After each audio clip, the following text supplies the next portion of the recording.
Sa hotel inaresto ang isang lalaking pinagnakawan daw ang pamilyang itinuring na raw siyang anak. Nakatutok si Bea Pinlac. Exclusive. Naglalakad ang 37 anyos na lalaking ito sa A. Mabini Street, Caloocan, Linggo ng umaga. Kapansin-pansin ang mga bag na bitbit niya. Ang mga laman pala nito, mga tinangay niyang gamit sa bahay ng pamilyang tinuring na raw siyang anak ayon sa pulisya. According po dun sa complainant, yung suspect na yan ay kanila ng inaruga simula pa pagkabata. Inako na nila parang tunay na anak. Naiwan daw ang suspect sa bahay nung Linggo nang umalis ang pamilya para magsimba sa Pangasinan. Nanggaling sila sa Manawag, na unang umuwi yung anak nila. Doon nga nakita nung panganay na anak na pinasok yung sira yung bintana nila. At pagpasok sa kwarto, doon nakita nila na nakatiwangwang lahat ng gamit. Persahan binuksan yung bolt at doon nga nakuha yung mga alahas nila.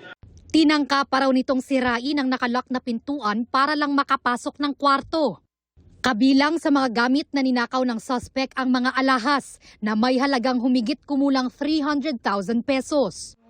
Nahuli kinabukasan ng suspect na naka-check-in sa isang hotel sa Barangay 81, Caloocan.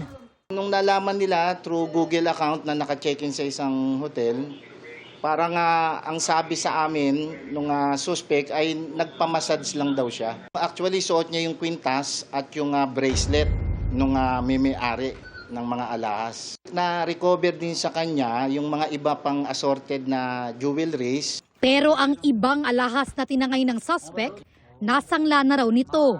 Lahat yan, positive. Positive lang yan. Yung kakabili lang na yan. Lahat yan sa amin. Na-recover din sa hotel room ng suspect ang iba pa umanong nakaw na gamit. Hindi muna nagbigay ng pahayag ang pamilyang nabiktima. Sinusubukan pa namin kuhanin ang panig ng suspect. Pero ayon sa pulisya, Inamin naman po nung suspect yung crime na nagawa niya. reklamong robbery ang isinampa laban sa kanya. Para sa GMA Integrated News, Bea Pinlac, nakatutok 24 oras.